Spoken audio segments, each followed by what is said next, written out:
ये वो सवाल हैं जो हम सब ने बचपन में कभी ना कभी जरूर सोचे हैं।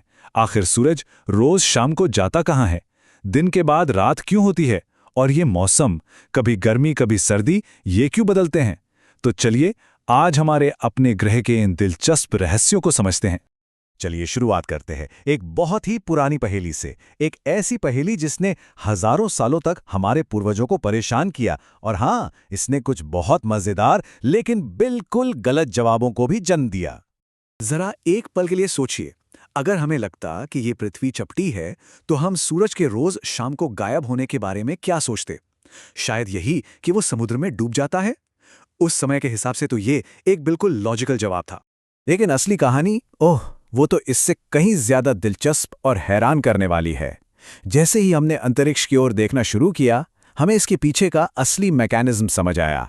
तो चलिए देखते हैं कि आखिर सच्चाई है क्या। तो इस पहेली का सबसे पहला और सबसे जरूरी हिस्सा ये समझना है कि सूरज कहीं नहीं जा रहा, बल्कि हमारी अपनी धरती, हमारा अपना ग्रह घूम रहा है। कभी लट्टू को घूमते देखा है? बस हमारी पृथ्वी भी कुछ वैसी ही है। वो लगातार एक ही जगह पर घूम रही है, एक काल्पनिक लाइन के चारों ओर। इसी सिंपल से घुमाव से, जिसे हम रोटेशन कहते हैं, दिन और रात का ये खूबसूरत चक्र बनता है। इसे ऐसे समझिए, मान लीजिए आप एक अंधेरे कमरे में एक घूमने वाली कुर्सी पर बैठे हैं और सामने एक टॉर्च चल रही है। जब आपका चेहरा टॉर्च की तरफ होगा तो वहां रोशनी होगी, यानी दिन। और जैसे ही आप घूमेंगे, आपकी पीठ पर अंधेरा होगा, यानी रात। घूम आप रहे हैं, टॉर्च नहीं, धरती घूमती है, सूरज नहीं। और धरती को अपना एक पूरा चक्कर लगाने में लगते हैं 23 घंटे 56 मिनट और 4 सेकंड। इसी को हम आसानी के लिए 24 घंटे मान लेते हैं।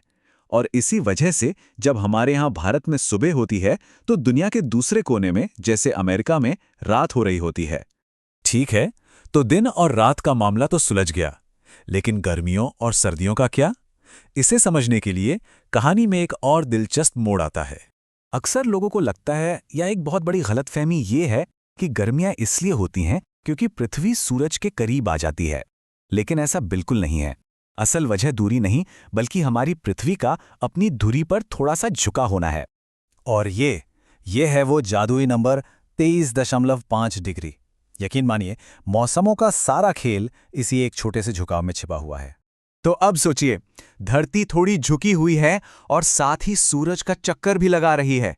इसका मतलब ये हुआ कि साल के कुछ महीनों में धरती का एक हिस्सा सूरज की तरफ ज्यादा झुक जाता है, और जिस हिस्से पर सूरज की किरणें सीधी और तेज पड़ती हैं, वहां गर्मी होती है। तो जब हमारी धरती का ऊपरी आधा हिस्सा, यानी नॉर्दर्न हेमिस्फीयर, जहां हम यानी भारत भी है, जब ये हिस्सा सूरज की तरफ झुकता है, तो यहां सूरज की सीधी और तेज किरणें पड़ती हैं और बस आ जाती हैं गर्मियां। और ठीक उसी वक्त, बिल्कुल उसी समय, धरती का निचला हिस्सा यानी सदर्न हेमिस्फीयर, जहां ऑस्ट्रेलिया है, वो सूरज से दूर की तरफ झुका होता है। वहां सूरज की किरणें तिरछी पड़ती हैं और इसीलिए वहां सर्दियां होती हैं। हमारी धरती के सफर में साल भर में 4 खास पड़ाव आते हैं। 2 सॉल्स्टिस, जब हमें साल का सबसे लंबा और सबसे छोटा दिन मिलता है, और 2 इक्विनॉक्स, जब दिन और रात लगभग बराबर होते हैं। ये चारों दिन मौसम के बदलने का आधिकारिक ऐलान करते हैं। और ये सब कुछ पृथ्वी के उसी झुकाव का कमाल है। अब चलते हैं धरती के सबसे अनोखे और रहस्यमय हिस्सों की तरफ, पोल्स पर, और देखते हैं कि ये झुकाव वहां क्या गजब ढाता है। कल्पना कीजिए, जब उत्तरी गोलार्ध सूरज की तरफ झुका है, तो जो हिस्सा बिल्कुल टॉप पर है, यानी नॉर्थ पोल, वहां क्या होता होगा? वो हिस्सा तो सूरज की रोशनी से कभी बाहर ही नहीं निकल पाता। और इसी वजह से नॉर्वे और फिनलैंड जैसी जगहों पर आधी रात को भी सूरज आसमान में चमकता है। ये एक ऐसा नज़ारा है जिस पर यकीन करना मुश्किल है। और वहीं दूसरी तरफ साउथ पोल पर पूरे 6 महीने घना अंधेरा छाया रहता है। तो हमने देखा कि धरती का घूमना हमारे लिए कितना ज्यादा जरूरी है। पर क्या होगा अगर ये घूमना बंद कर दे? चलिए जरा इस डरावने से ख्याल के बारे में सोचते हैं।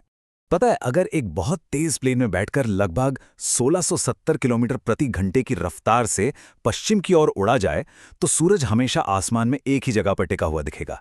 मतलब हमेशा दिन के उजाले में रहा जा सकता है। सुनने में तो ये मजेदार लगता है, लेकिन ये प्रैक्टिकल नहीं है। लेकिन अगर ये मजाक नहीं, हकीकत हो जाए, तो इसके नतीजे बहुत बहुत भयानक होंगे। अगर धरती अचानक रुकी तो सब कुछ, हर चीज 1600 किलोमीटर प्रति घंटे से भी ज्यादा की रफ्तार से हवा में उड़ जाएगी। और अगर ये धीरे धीरे रुकी तो धरती का एक हिस्सा हमेशा के लिए सूरज की आग में जल जाएगा और दूसरा हिस्सा हमेशा के लिए बर्फ में जम जाएगा। किसी भी हाल में जीवन तो खत्म ही हो जाएगा। तो ये दिन रात का खेल, ये मौसमों का बदलना, ये सब एक बहुत ही खूबसूरत लेकिन नाजुक एक कॉस्मिक डांस जैसा है। ये सिर्फ अंतरिक्ष की कोई घटना नहीं है, ये हमारे और इस धरती पर मौजूद हर जीव के जीवन की धुन है। सवाल ये है कि ये संतुलन आखिर कितना नाजुक है।